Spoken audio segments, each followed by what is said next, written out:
The papers were on the kitchen table when I came down for breakfast on a Tuesday in March. The coffee was already made. The light over the sink was on.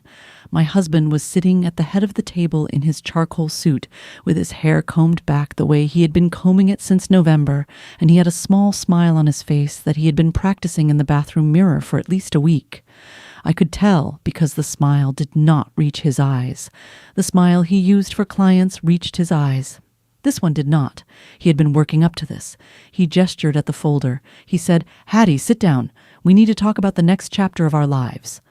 Outside, the rain had been falling since 4 in the morning. A cardinal landed on the bird feeder my father had built for me out by the linden tree. The cardinal took one seed. The cardinal flew away. I sat down. Welcome back to Broken Relations Stories. If you are new here, this channel is for the quiet ones. The ones who keep receipts. The ones who watched their marriages turn into something they did not recognize and waited to see what came next. Drop a comment, hit subscribe, and let me take you back to a Sunday afternoon in October of 1998, when I was 22 years old, and a young man at a dinner party put his hand on the small of my back and told me I was the prettiest woman in the room, and my father, sitting in the corner with a glass of bourbon in his hand, watched him from across the room and did not smile. My name is Hattie Bellevue. I am 49 years old. I have been married for 24 years to a man named Reed Bellevue, who is 52, who is a financial advisor, and who, on the morning I just described, slid a manila folder across the kitchen table and asked me for half of everything. Half of the house, half of the retirement accounts, half of my father's inheritance, half of the savings, half of a life he believed we had built together. There is one thing he did not know. There is, in fact, a list of things he did not know, because Reed is a man who has spent 24 years assuming that he was the smartest person in any given room, and never noticing when the room did not agree. The most important thing he did not know was that the house had never been his, not for one day, not for 1 minute. My father, Whitfield Hollis, owner of 2 regional auto dealerships and a man who did not trust handsome men with strong handshakes, had made sure of that the week before our wedding. I met Reed the fall of my senior year at Bryn Mawr. He was 25, 2 years into an MBA at Wharton, the son of a country club lawyer from outside of Philadelphia, and he had the kind of easy confidence that people from a certain kind of money are taught the way other people are taught to swim. We met at a homecoming dinner party my roommate's parents threw. He was on his way to becoming an associate at a firm I have since forgotten the name of, and he was the kind of man who could explain a portfolio strategy to your grandmother and make her feel both flattered and slightly out of her depth. I was a quiet kid from a small town in Bucks County, the daughter of a man who had bought his first used car lot at 24 and built it into a small empire by 50, and the kind of person who, at a dinner party, was more comfortable listening than talking. Reed liked that. He told me later, after we were engaged, that he had been drawn to me because I was a good listener. He did not say it as a compliment. He said it the way you might say, "I bought a sensible sedan because it gets good gas mileage." It took me 15 years to understand the difference. We got engaged in the spring of 1999. We were married that November in the chapel at my mother's church in Doylestown. There were 144 guests. My father walked me down the aisle in a suit he had bought in 1987 and had altered 3 times because he refused to buy a new one. He kissed my cheek at the altar. He said, "And, honey, you are beautiful." Then he sat down next to my mother, and he held her hand through the ceremony, and he watched my new husband say the vows with the alert, polite expression of a man who is waiting to see how a business deal plays out. My father had not raised an objection to Reed. He had only 2 months before the wedding called me into his study one evening when Reed was at a work dinner, and he had sat me down across from his old oak desk, and he had said, "Hattie, I want to talk to you about the house." I should explain about the house. My father had bought it in 1993 when I was 16, and my brother had moved away for good. It was a colonial in a small village called Linden Hollow, 8 miles from the dealership, on 3 acres with a stone wall along the front and a row of linden trees that the previous owners had planted in 1962. The house was beautiful, but it was not grand. My father had bought it because my mother had wanted to live in the country and because the linden trees reminded her of her own mother's farm in Lancaster. My parents had lived there for almost a decade by the time I got engaged. My mother had cancer by then. She would die 2 years after my wedding. She did not know that yet. None of us did. My father had said in his study that evening, "Hattie, I'm going to ask you not to argue with me about this." I said, "About what, Dad?" He said, "About the house." He had a folder on his desk. He opened it. He had a fountain pen in his shirt pocket, the same one he had been carrying since 1971, a Scheffer with a chipped cap. He pulled it out and set it on the folder. He said, "Your mother and I have decided that when we are gone, this house should come to you, not to your brother. He has been clear about not wanting it, just to you." I said, Dad, that is generous. Thank you." He said, I am not finished. I'm going to put it in a trust. The trust will name you as the sole beneficiary. The trust will be irrevocable. The trust will be held by a trustee who is not me and not you. It will be held by my attorney, Theodora Quinn, who you have met and who will continue to manage it after I am gone. I said, "Dad, I do not understand." He said, "Hattie, the trust is structured so that the house belongs to the trust, not to you personally. You will live in it. You will have full use of it. You will pay no rent. You will not be able to sell it without the trustee's approval. You will not be able to encumber it with any mortgage or lien. And if you ever marry, which you are about to, the house will not become marital property, not for one day, not in any state in this union, not under any circumstance."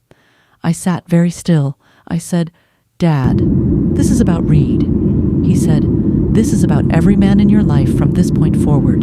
This is about your children, if you have them. This is about the fact that I am not a young man, and I will not always be here, and I would like to know that if something happens to me and your mother is also gone, you will have a roof over your head that nobody can take away from you. Not your husband, not your children, not the IRS, not a court, not a single soul. The house is your floor, Hattie. I am pouring you a floor that nobody can take up." I cried a little. He let me cry. Then he handed me the folder. He said, "I have only one request. Do not tell Reed, not now, not ever unless you need to." I said, "Why?" He said, "Because if you tell him, he will resent it, and he will spend the rest of your marriage trying to find a way around it. If you do not tell him, he will assume the house is yours, which is true, and he will make his own plans, which I will not be able to control. I would rather his plans not include the house." I signed the trust documents that night. I never told Reed, not once, for 24 years. The first 10 years of our marriage were good, or I thought they were good. We had our daughter Wren in 2001, the year my mother died.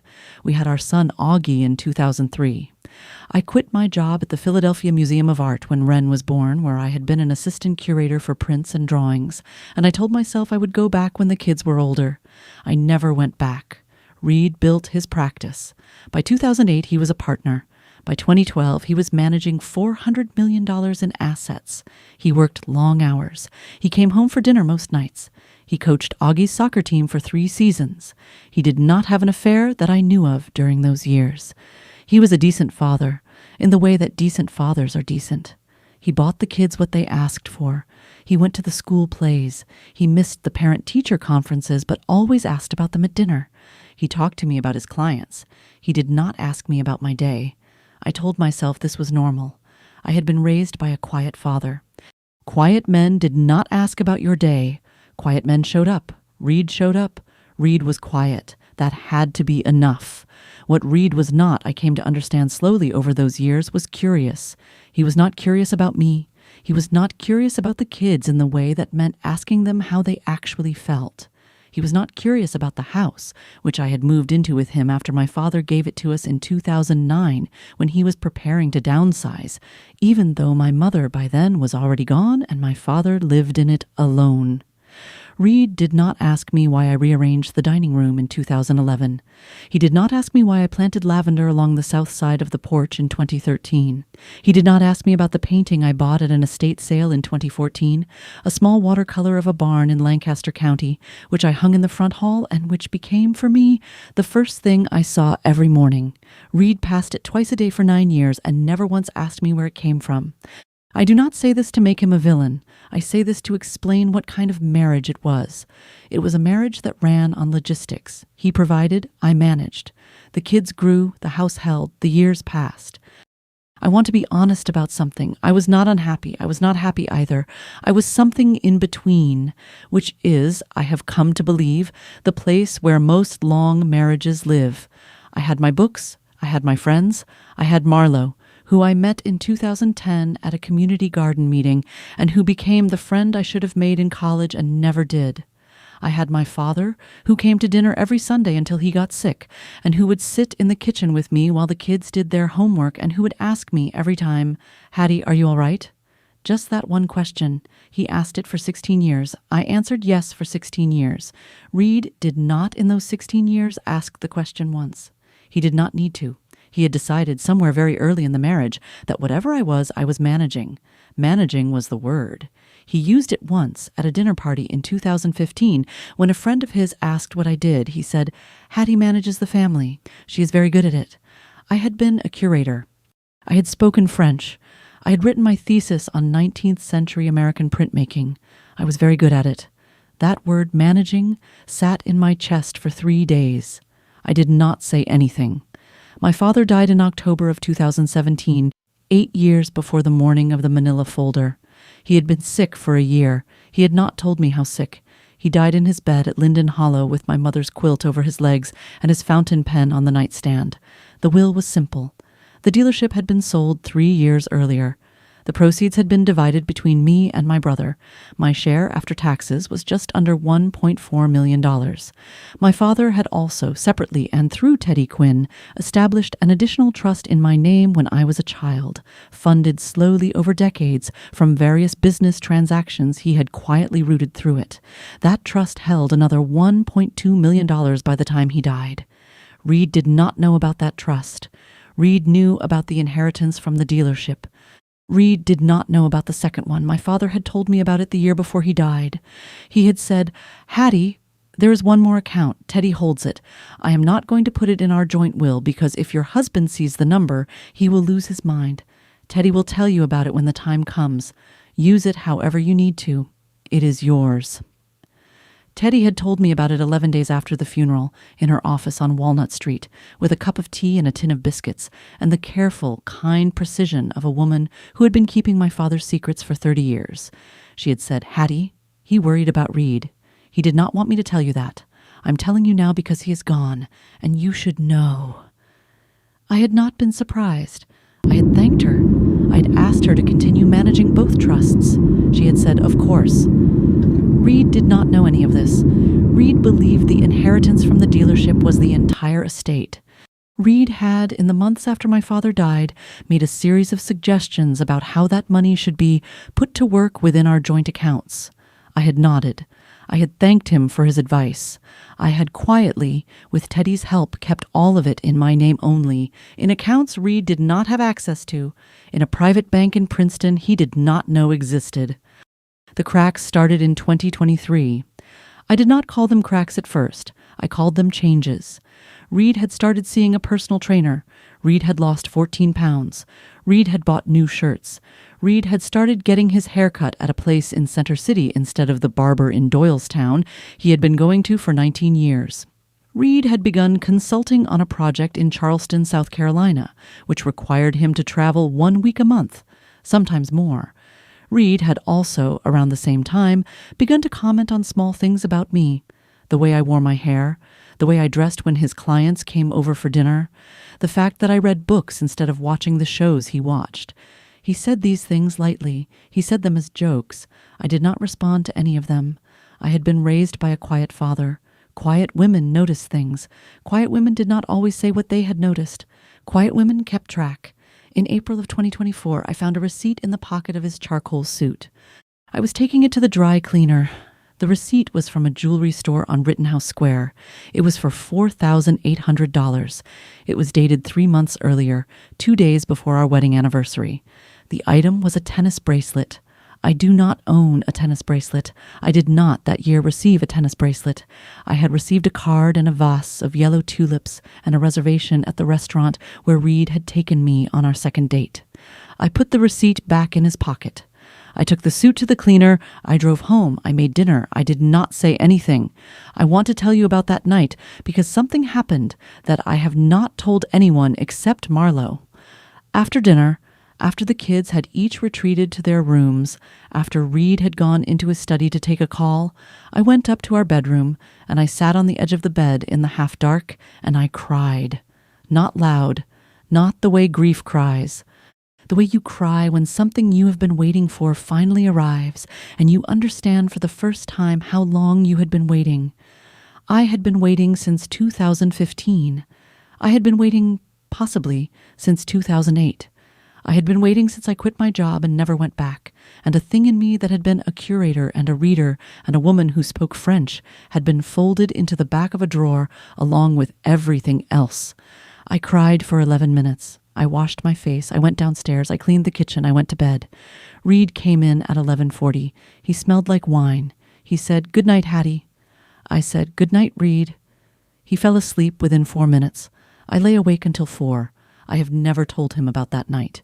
He does not know it happened. He still does not. The next month, I found a receipt from a spa in Sedona. The month after that, a hotel in Charleston that was not the hotel he had been telling me he stayed at. There was, in June, a charge on a credit card statement for a flower delivery to an address in Center City that I had never heard of.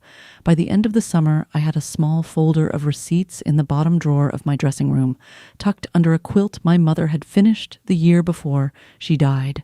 I had not confronted him. I had not been ready. I had been doing what my father would have done. I had been gathering paperwork. In August, I met Marlowe for lunch at a restaurant in New Hope. I told her everything.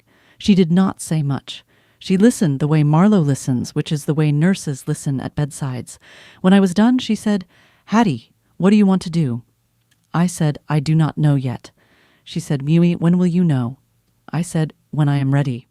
She nodded. She said, "Take whatever time you need. I am here." You are not alone. I held that sentence in both hands for the next 11 months. I am here. You are not alone. It got me through. In September of 2024, I called Teddy Quinn. She was 67 by then. She had retired 3 years earlier and was doing select work from a home office in Bryn Mawr. She picked up on the second ring. She said, "Boy, Hattie, it has been too long." I said, "Teddy, I think Reed is having an affair. I think it has been going on for at least a year. I am not ready to confront him, but I would like to start preparing for whatever comes next." She was quiet for a moment. She said, "Honey, come over Saturday morning. Bring whatever you have." Saturday morning. Her home office had a view of a small garden she had built herself, with a bench and a stone bird bath and a row of late summer dahlias the color of butter. We sat at her kitchen table. I gave her the folder. She looked through it. She did not say anything for a long time. Then she said, "Hattie, I want to walk you through exactly where things stand. Then I want you to make a decision, in your own time, without pressure from me." She walked me through it. The house was held in the Hollis Family Trust, irrevocable, sole beneficiary me. Reed had no claim. The inheritance from the dealership was in joint accounts because I had moved it there at Reed's suggestion in 2018. Under Pennsylvania equitable distribution law, it had likely become marital property by commingling. The second trust, the one Reed did not know about, was in my name only and was not marital property. My IRA, funded with my father's contributions through the dealership before I left to have Wren, was in my name only and predated the marriage. Reed's retirement accounts were larger than mine on paper, but mine had grown more conservatively and held assets he did not know about. The joint checking and the joint savings were marital and would be split. The Charleston condo we had bought together in 2019 was marital and would be split. The wine collection in the basement was marital and would, hilariously, also be split. Teddy said, "Hattie, if your husband files for divorce tomorrow and demands half of everything, here is what he can actually get. He can get half the joint checking, half the joint savings, half the wine, half the Charleston condo, which we will sell. He can claim that the dealership inheritance has been commingled, and a court will likely agree. But I will fight for a partial credit because we can show the funds entered the marriage as a separate inheritance. He will not get the house. He will not get the second trust. He will not get the IRA that predates the marriage. He will also, if he gets aggressive, find himself answering some questions about how he has been billing certain hours and steering certain client accounts, because I have been hearing things from old colleagues for 2 years now, and I have a feeling Reed's professional house is not as tidy as he thinks it is. I sat with that for a minute.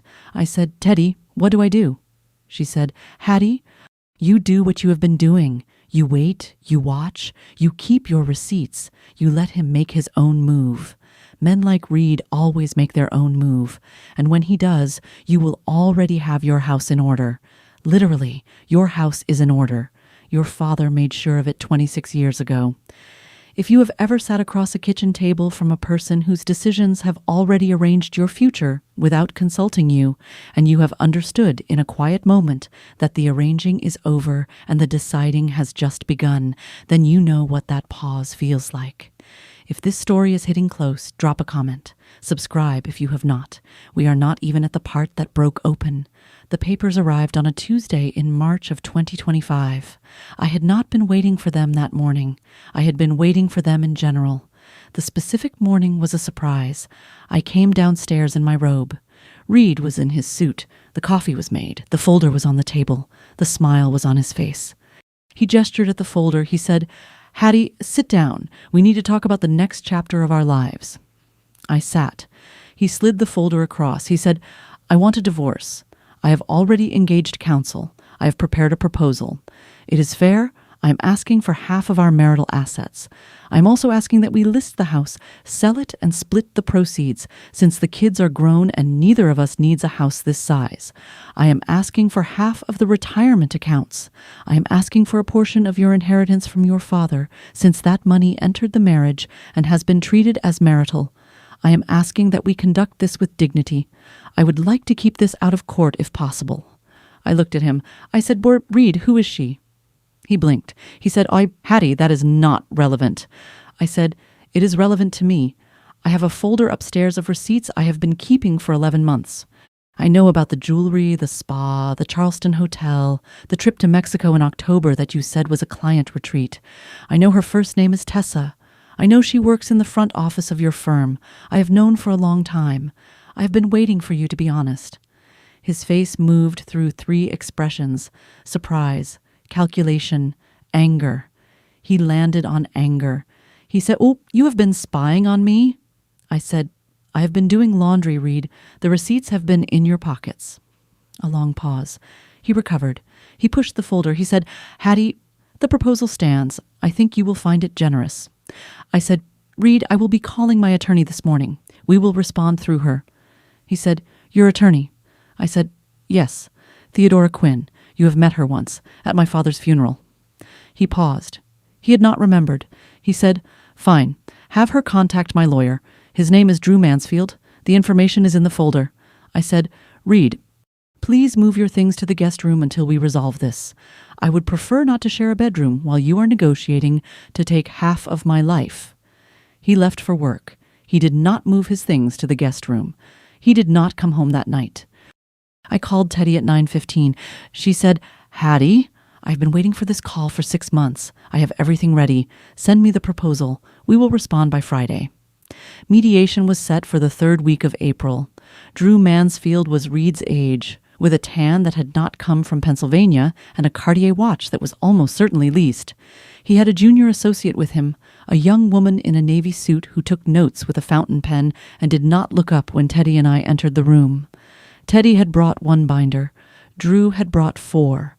He smiled at Teddy the way condescending men smile at older female attorneys. He said, "Theodora, it has been a long time." Teddy said, "Drew, let us begin." We sat. The mediator, a retired family law judge named Henrietta Coleman, called the meeting to order. Drew began. He laid out Reed's proposal. He used words like equitable and fair and amicable. He outlined the sale of the house. He outlined the division of retirement accounts.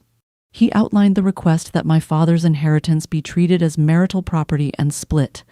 He spoke for 22 minutes. When he was done, he sat back, and he looked at Teddy with a small smile that said, "Your move." Teddy opened her binder.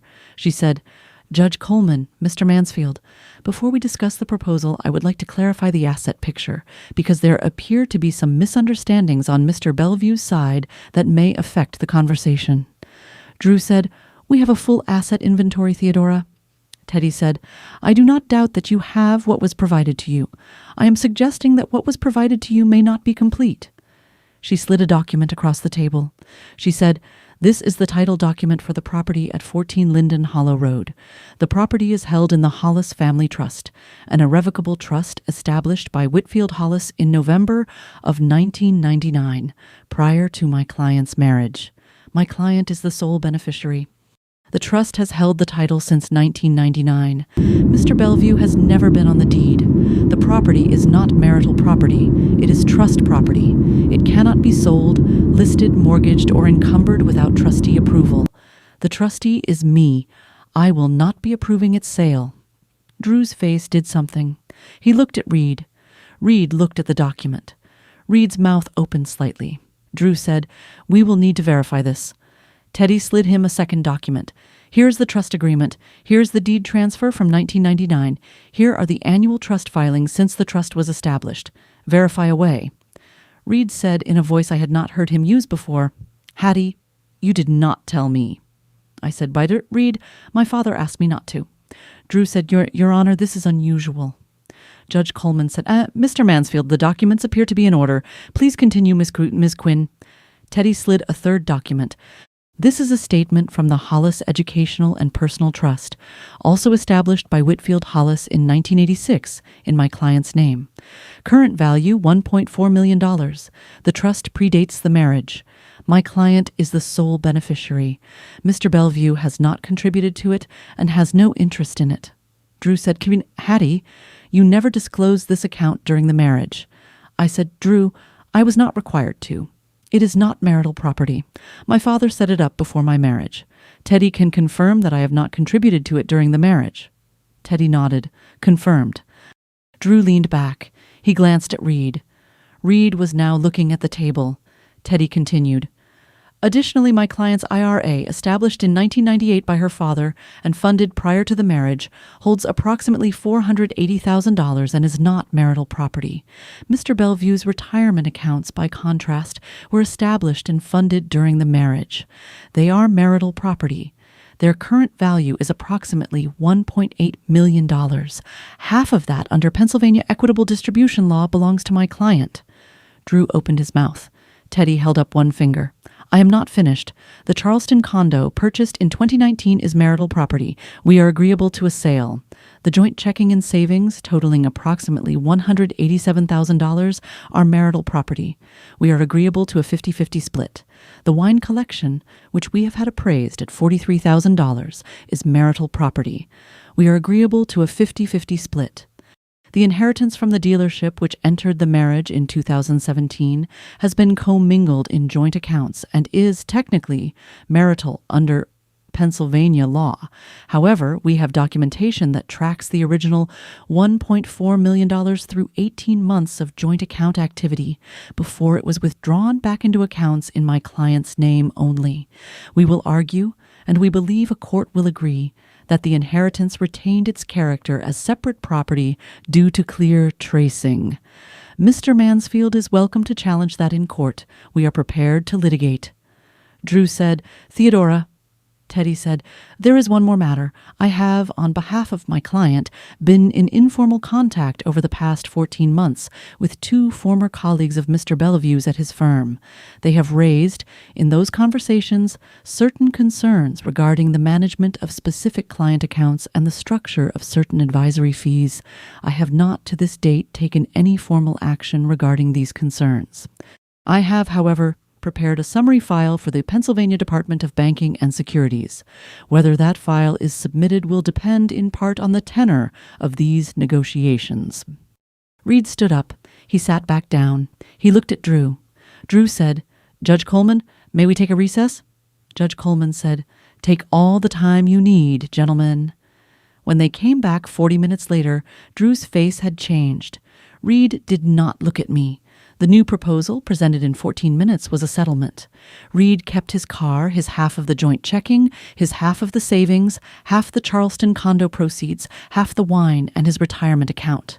I kept the house, both trusts, my IRA, half of the joint checking, half of the savings, half the Charleston condo proceeds, half the wine, and half of Reed's retirement account.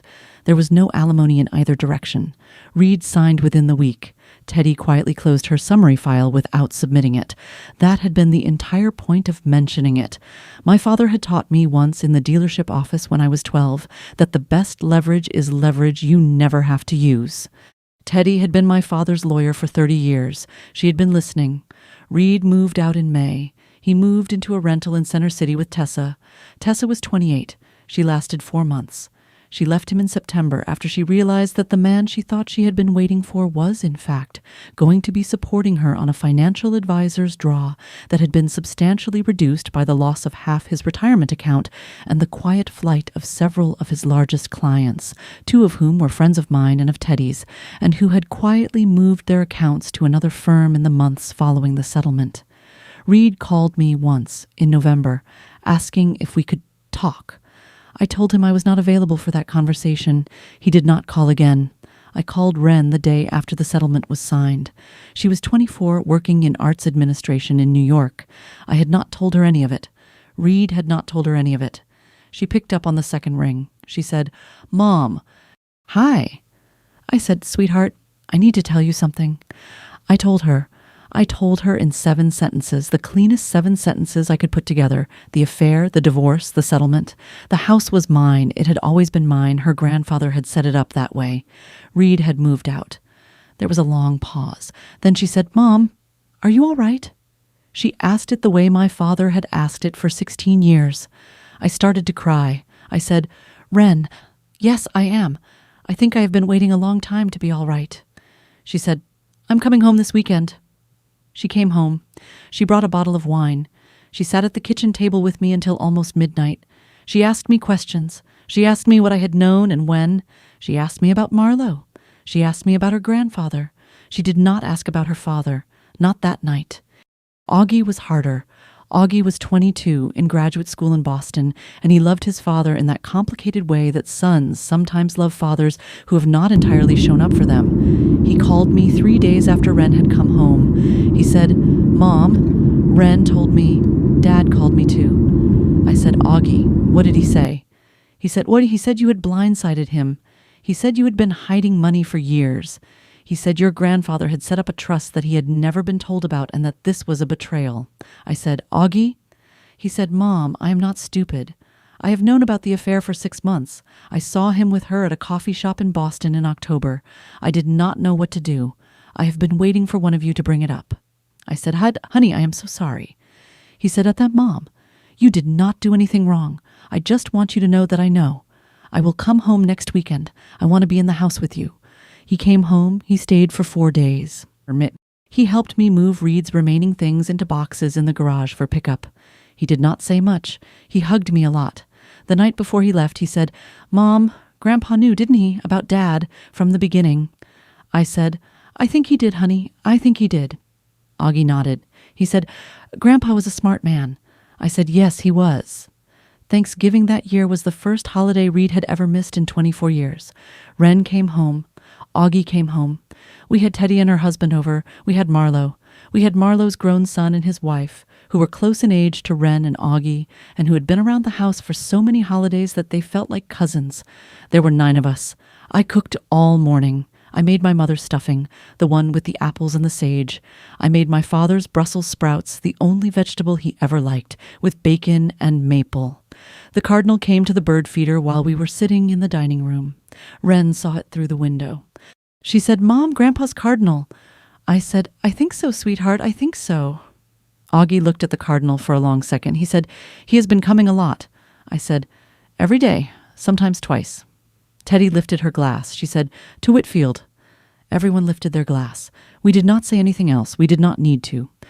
In the spring, I went back to work, part-time, curator of prints and drawings at a small historical society in Doylestown, run by a woman who had known my mother. The job paid almost nothing. The job did not need to pay anything. The job was something I had wanted for 24 years and had stopped letting myself want around 2009. I put on a blazer the first day. I felt 22 years old. I felt 49 years old. I felt like I was both at the same time in the same body, walking up the steps of a brick building on a street my mother used to walk down to buy embroidery thread.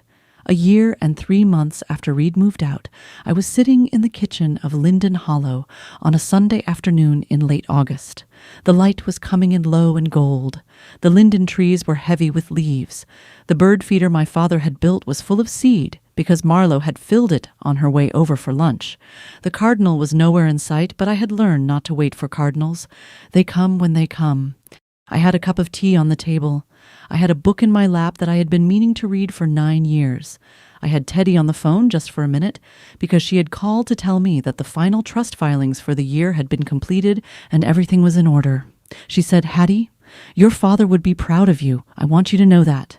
He told me once when you were 16 that he was worried about you. He said you were too quiet. He thought you would let people walk on you.